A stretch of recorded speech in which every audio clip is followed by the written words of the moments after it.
Film के शुरू में हम अमीलिया नाम की लड़की को देखते हैं जिसकी सफर के दौरान अचानक से तबीयत खराब हो जाती है क्योंकि अमीलिया आज फिर से उस सफर पर जा रही थी जिस सफर पर वो पहले अपने शौहर के साथ गई थी। लेकिन तब बदकिस्मती से एयर बैलून से गिरकर इसके शौहर की मौत हो गई थी और वो इस हादसे को नहीं भूल पा रही थी। जब इसकी बहन इसकी खराब तबीयत देखती है तो इसे दोबारा एयर बैलून पर जाने से मना करती है, लेकिन वो अपनी बहन को कहती है मैं बिल्कुल ठीक हूँ और चली जाती है। इसके बाद हम जेम्स नाम के साइंटिस्ट को देखते हैं जो एयर बैलून में सफर करके दुनिया का सबसे बड़ा रिकॉर्ड 23,000 फीट तोड़ना चाहता था। जेम्स का दोस्त इससे कहता है कि आज हवा में मत जाओ, मौसम बिल्कुल भी अच्छा नहीं है। तभी हम एयर बैलून के मालिक को जेम्स के पास आते हुए देखते हैं। वो आकर जेम्स से कहता है कि बैलून को उड़ा क्यों नहीं रहे। ये बात सुनते ही जेम्स का दोस्त एयर बैलून के मालिक से कहता है कि आज मौसम बिल्कुल भी अच्छा नहीं है, इसलिए बैलून को ना उड़ाया जाए। ये सुनते ही एयर बैलून का मालिक कहता है ऐसा नहीं हो सकता,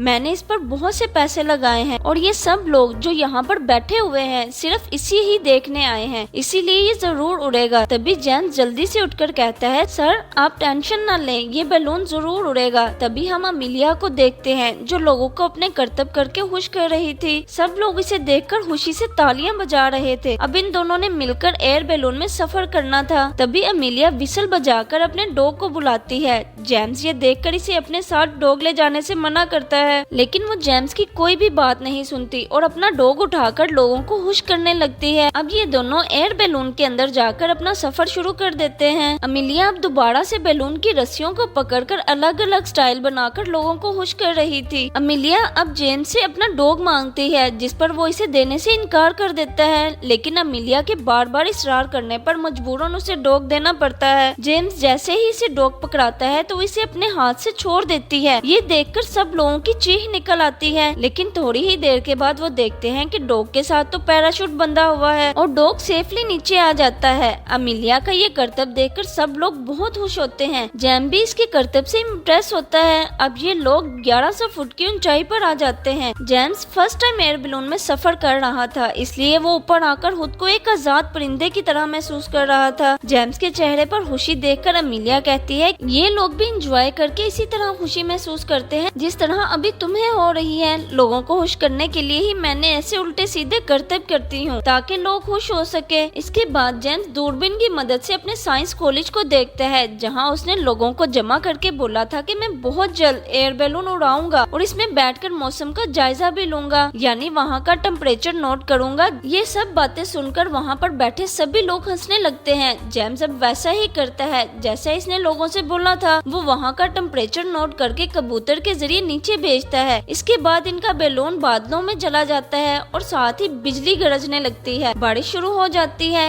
ये दोनों मिलकर जल्दी से अपने खाने पीने की चीजों को समेटने लगते हैं, लेकिन तभी तेज हवा शुरू हो जाती है जिससे इनका बैलून इधर उधर जाने लगता है और इससे जेम्स जख्मी हो जाता है। अमीलिया भी हवा के झोंकों की वजह से बास्केट से निकलकर बाहर लटक जाती है। वो गिरने ही वाली होती है कि तभी जेम्स जल्दी से आगे बढ़कर इसे बास्केट के अंदर खींच लेता है। अमीलिया बास्केट के अंदर आकर जल्दी से बास्केट के अंदर से सामान नीचे फेंकने लगती है जिससे एयर बैलून हल्का हो जाता है और बादलों में से ऊपर चला जाता है। ये जैसे ही ऊपर आता है तो अमीलिया और जेम्स खुश हो जाते हैं और सुकून का सांस लेते हैं। जेम्स दूरबीन की मदद से बादलों को देखकर खुश होता है। फिर ये दोनों मिलकर जोर जोर से चलाते हैं और अपने दिल की खुशी को जाहिर करते हैं। तभी बटरफ्लाई का एक ग्रुप इनके एयर बैलून के इर्द गिर्द घूमने लगता है जिससे अमीलिया बहुत खुश होती है और वो जेम्स को अपने शौहर के बारे में बताती है कि मेरे शौहर को ये सब चीजें बहुत अच्छी लगती थी और ये सब नजारे उन्हें ऊपर आसमान में ही आकर दिखते थे, लेकिन इन्हीं खूबसूरत नजारों को देखते देखते एक दिन उनकी मौत हो गई। फिर जेम्स और अमीलिया जब ऊंचाई की पैमाइश को देखते हैं तो वो बहुत ज्यादा एक्साइटेड होते हैं क्योंकि उन्होंने वर्ल्ड रिकॉर्ड तोड़ दिया था और ये कबूतर की मदद से नीचे जमीन पर पैगाम भेजता है कि हमने 23,000 फीट की बुलंदी को पार कर लिया है। तभी अमीलिया को ठंडी हवाएं महसूस होती हैं तो वो जेम्स को वापस नीचे जाने का कहती है, लेकिन वो तो जैसे पागल ही हो गया था। वो मजीद ऊपर जाना चाहता था। अमीलिया इसे दोबारा नीचे जाने का कहती है, लेकिन वो नहीं सुनता। अब ये लोग 26,000 फीट की बुलंदी पर आ जाते हैं। वहाँ पर बर्फ जैसी ठंडी हवा चल रही थी। जेम्स अब मजीद ऊपर जाना चाहता था, इसलिए वो बैलून में रखा सामान नीचे गिराने लगता है कि तभी अमीलिया आकर इसे रोकती है जिससे दोनों के दरमियान लड़ाई शुरू हो जाती है और जेम की नाक में से भी खून बहने लगता है। वो अब गुस्से में अमीलिया को बोलता है कि तुम्हारा शोहर भी तुम्हारी तरह डरपोक होगा, इसलिए वो मर गया। जेम्स की बात सुनकर उसे गुस्सा आता है और सारी सच्चाई जेम्स को बता देती है कि हमारा बैलून फटने वाला था, इसलिए मेरे हस्बैंड ने वजन कम करने और मेरी जान बचाने के लिए अपनी जान की कुर्बानी दे दी और मैं अभी तक खुद को अपने हस्बैंड की मौत का जिम्मेदार समझती हूँ, इसलिए मैं नहीं चाहती कि किसी और की मौत हो। ये सुनकर जेम्स अमीलिया से सॉरी करता है और नीचे आने पर रजामंद हो जाता है। अब अमीलिया बैलून की रस्सी को खींचती है तो रस्सी नीचे नहीं आती क्योंकि वो बर्फ की वजह से जमी हुई थी। वो बर्फ को हटाने की काफी कोशिश करती है लेकिन वो नहीं हटती। अब टेम्परेचर कम होने और ठंड के बढ़ने की वजह से जेम्स की हालत भी खराब होने लगती है। अमीलिया इसकी खराब हालत देखकर अपनी जान की परवाह किए बगैर रस्सियों की मदद से बैलून के ऊपर जाने लगती है। इसी दौरान इसकी उंगलियों से खून भी निकलने लगता है। अमीलिया बैलून के ऊपर आकर अपने जूते की मदद से बैलून के सुराख को खोलती है लेकिन सर्दी के बढ़ जाने की वजह से बेहोश होकर बैलून के ऊपर ही गिर जाती है और फिर होश में आकर बैलून के ऊपर से फिसलकर नीचे आ जाती है और कहती है लगता है आज मैं फिर किसी अपने को खो दूंगी। तभी जेम्स होश में आ जाता है क्योंकि अब वो नीचे आ रहे थे इसलिए ऑक्सीजन आना शुरू हो जाती है और वो ठीक हो जाता है। तभी अमीलिया को कुछ गड़बड़ महसूस होती है। वो देखते हैं कि नमी की वजह से बास्केट टूट रही है। जेम्स जल्दी से अमीलिया को बास्केट से ऊपर जाने का कहता है और साथ ही खुद भी ऊपर आकर नीचे से बास्केट को काट देता है जिसकी वजह से बैलून तेजी से नीचे आने लगता है और अब ये दोनों नीचे गिरकर जख्मी हो जाते हैं। जेम्स अब लोगों के सामने आकर जब इनको अपने कारनामे बताता है तो सब लोग इसकी इज्जत करना शुरू कर देते हैं और इसके लिए तालियां बजाते हैं। इसी के साथ फिल्म खत्म हो जाती है। Please subscribe and like my channel.